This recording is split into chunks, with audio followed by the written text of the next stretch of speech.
علماء کرام فرماتے ہیں ایمان کی حفاظت کا ایک ذریعہ کسی مرشد کامل سے مرید ہونا بھی ہے، اور قرآن سے دلیل پیش کرتے ہیں یوم ندعو کل اناس بامامہم، صدقے جاؤں میرے بھائی یہ سورہ بنی اسرائیل میں یہ جو آیت ہے کہ قیامت والے دن ہر شخص کو اس کے امام کے ساتھ بلایا جائے گا، تو قرآن جن کو امام کہہ رہا ہے پھر انہی اماموں کے ساتھ بلایا جائے گا نا۔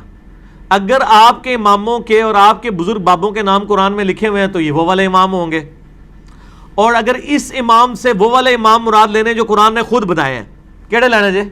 جب مسلمان ہو تو پھر وہی لوگو گے، جے کچھ اور ہو ہندو سکھ عیسائی تو پھر جو مرضی لینے رہو۔ قرآن نے کیا بتایا ہے؟ قرآن نے بتا دیا کہ ہر شخص کو جو اس کے امام کے ساتھ بلایا جائے گا وہ امام کون ہوگا؟ وہ سورہ النساء کی آیت نمبر 41 میں ہے، جس کے کانٹیکسٹ میں میرا پورا لیکچر ہے، مسئلہ نمبر 121، قیامت والا دن بزرگ خود ہی دشمن ہو جائیں گے اپنے فالوورز کے۔ اس میں نے یہ بتایا کہ آیت نمبر 41 جو ہے نا سورہ نساء کی، اس میں آتا ہے کہ وہ وقت کیسا ہوگا کہ اے نبی علیہ السلام جب ہم ہر امت میں سے ایک گواہ کو اٹھائیں گے اور آپ کو گواہ اٹھائیں گے اپنی امت کے خلاف۔ ہر امت میں سے ایک گواہ کون ہوگا؟ اس نبی کا، اس امت کا نبی، اور آپ کو آپ کی امت کے خلاف اٹھائیں گے لیڈرشپ کے طور پہ۔ بخاری مسلم میں اس آیت کے کانٹیکسٹ میں حدیث ہے کہ عبداللہ ابن مسعود رضی اللہ تعالیٰ عنہ سے نبی علیہ السلام نے فرمایا عبداللہ قرآن سناؤ۔ اس نے کہا یا رسول اللہ قرآن تو آپ پہ نازل ہوا ہے، میں سناؤں قرآن؟ آپ فرمایا عبداللہ مجھے دوسروں سے سن کے لطف آتا ہے۔ تو عبداللہ ابن مسعود کہتے ہیں میں نے سورہ نساء کی تلاوت شروع کی، اور تلاوت کرتے کرتے کرتے جب میں ان آیات کے اوپر پہنچا، سورہ نساء کی آیت نمبر 41 کے اوپر، آپ ذرا امیجن کریں نا جن ہستی پہ یہ آیت نازل ہوئی ہے ان کے لیے کتنے بڑا امتحان ہے۔ امت تو کہہ رہی ہے کہ جی جو کچھ بھی ہے تیرے محبوب کی امت سے ہے، اور محبوب کو اس اعتبار سے کتنی فکر ہے امت کی کہ ان کو پتہ ہی نہیں ہے کہ میں نے تو شکایت لگانی پڑ جانی ہے۔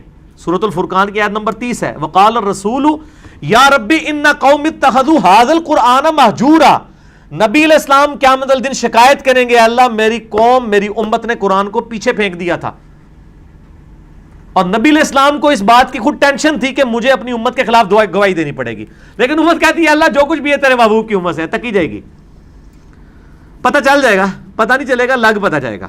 یہ آیت سورہ نساء کی آیت نمبر 41، اعوذ باللہ من الشیطان الرجیم، فَكَيْفَ إِذَا جِئْنَا مِن كُلِّ أُمَّةٍ بِشَهِيدٍ، وہ کیسا وقت ہوگا جب ہم ہر امت میں سے ایک گواہ کو، ایک امام کو کھڑا کریں گے، وَجِئْنَا بِكَ عَلَىٰ هَٰؤُلَاءِ شَهِيدًا، اور اے نبی علیہ السلام آپ کو گواہ کے طور پر کھڑا کریں گے ان مشرکین عرب اور آپ کے مخالفین کے خلاف۔ تو جب اس آیت پہ پہنچے تو عبداللہ ابن مسعود کہتے ہیں کہ نبی علیہ السلام نے کہا بس عبداللہ بس کرو۔ تو کہتے ہیں میں نے نگاہ اٹھا کے دیکھا تو نبی علیہ السلام کی داڑھی مبارک آنسوؤں سے تر ہو چکی ہوئی تھی کہ مجھے اپنی امت کے خلاف گواہی دینی پڑے گی قیامت والے دن۔ تو یہ امام یہ ہیں، یہ آپ کے بنائے ہوئے امام نہیں ہیں، ٹھیک ہے نا جی۔ یہ امام قرآن کی ٹرم میں تو امام، لیڈر، شہید، ٹھیک ہے جی، دائی، یہ سب ٹرمالوجیز پیغمبروں کے لیے۔ سورہ الزمر کے آخری رکوع میں پڑھ کے دیکھیں نا، جب دوزخی دوزخ میں جائیں گے نا تو فرشتوں سے پوچھے گا اور تمہارے اندر کوئی پیغمبر نہیں آیا تھا ڈر سنانے والا، کوئی رسول؟ وہ یہ نہیں پوچھیں گے کہ کوئی امام نہیں سی کہ جی تجھے تقلید کر لیندے۔ فرشتوں کو تو پتہ ہی نہیں ہے۔ یہ وہ اسی طریقے سے جیسے سورہ یونس میں آیا کہ اللہ تعالیٰ فرماتا ہے کہ تم اللہ کے مقابلے پہ وہ ہستیاں گھاڑ رہے ہو جو اللہ کے علم میں نہیں ہے زمین و آسمان کے اندر۔ دیکھو کس لیول تک جا کے بات کی ہے۔ اللہ فرماتا ہے میرے علم میں کوئی ایسی بات نہیں ہے۔ یہ اللہ جب یہ بات کر رہا ہے تو آپ سمجھیں کہ یہ 11,000 وولٹ کا جھٹکا دیا جا رہا ہے اگلے بندے کو کہ اللہ تو بندے کو کیڑی گل پہ کر دو۔ اللہ کہہ رہا ہے میرے علم میں تو کوئی ایسی ہستی نہیں زمین و آسمان میں جس کو میں نے اپنا نائب بنایا ہو۔ اور اسی طریقے سے ہونا ہے کہ اللہ نے قیامت دن کو یہ بھی کہنا ہے کہ میرے علم میں تو کوئی ایسا امام نہیں تھا کہ میں نے تو جو رسولوں کو بھیجا تھا امام بنا کے تجھے اپنے بنا لے سن۔ وہ امام تو سارے ہیں، وہ تو آپ کا امام مسجد بھی امام ہے، وہ تو سارے ائمہ فقہ کے حدیث کے امام ہیں، ان کی آپ یعنی تعلیمات سے فائدہ اٹھائیں گے، نہ کہ یہ کہ آپ ان کو پروفٹ کے درجے کے اوپر فائز کر دیں گے۔ سورہ الاعراف کی شروع کی آیات آپ پڑھ کے دیکھیں، اس میں آپ کو مزید کلیئر ہو جائے گا۔ سورۃ الاعراف کے بالکل سٹارٹ کے اندر اللہ تعالیٰ نے اس حوالے سے انبیاء کا منصب جو ہے نا وہ بیان کیا ہے۔ اعوذ باللہ من الشیطان الرجیم، بسم اللہ الرحمن الرحیم۔ آیت نمبر 7 میں وَلَنَقُصَّنَّ عَلَيْهِمْ بِعِلْمٍ، نہیں آیت نمبر 6، فَلَنَسْأَلَنَّ الَّذِينَ أُرْسِلَ إِلَيْهِمْ، ہم ضرور پوچھیں گے ان لوگوں سے جن کی طرف ہم نے رسولوں کو بھیجا کہ بھئی رسولوں نے پیغام پہنچایا کہ نہیں. وَلَنَسْأَلَنَّ الْمُرْسَلِينَ، اور ہم رسولوں سے بھی پوچھیں گے بھئی تم نے پیغام میرا پہنچایا ہے کہ نہیں. رسولوں کو بھی پوچھا جائے گا کہ آپ نے کام کیا ہے کہ نہیں، اور جن کی طرف آئے ان کو بھی پوچھا جائے گا کہ ہاں بھی رسولوں نے پیغام پہنچا. اسی لیے تو بخاری مسلم کی حدیث ہے نا، یوم النہر کا خطبہ، آپ علیہ السلام نے کیا کہا، اوہ میں نے لوگوں اللہ کا پیغام تم تک پہنچا دیا.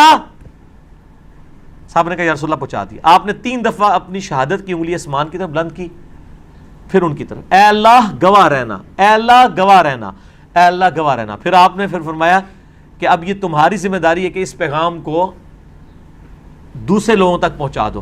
اور بسا اوقات جس کو پیغام پہنچایا جاتا ہے وہ زیادہ یاد رکھنے والا ہوتا ہے بنسبت اس کے جو پہنچا رہا ہوتا ہے. یہ حدیث کا جب پورشن بیان کیا کرتے تھے نا محدثین، اور کہا کرتے تھے صدق رسول اللہ، رسول اللہ نے سچ کہا. دین تو عربیوں میں نازل ہوا تھا، یاد اجمیوں نے رکھا. آپ کے ساری حدیث کے امام جو ہیں سب اجمی ہیں. امام بخاری رشیا کے، امام مسلم ایران کے، امام ابو داؤد، امام ترمذی افغانستان کے. ترمذ آج بھی ہے، وہ جب پاکستان نے نیٹو سپلائی لائن بند کر دی تھی تو ان دنوں وہ ترمذ شہر بڑا گونج رہا تھا کہ ترمذ کے ریلوے اسٹیشن پہ آیا کرے گا سامان. ابو داؤد ترمذی افغانستان کے. صرف ایک امام مالک ہیں جو مدینہ شریف کے رہنے والے ہیں، باقی سارے ائمہ فقہ کے ہوں حدیث کے ہوں سب کے سب اجمی ہیں. آپ دیکھ لیں اللہ تبارک و تعالیٰ نے اجمیوں سے کیسا کام لیا.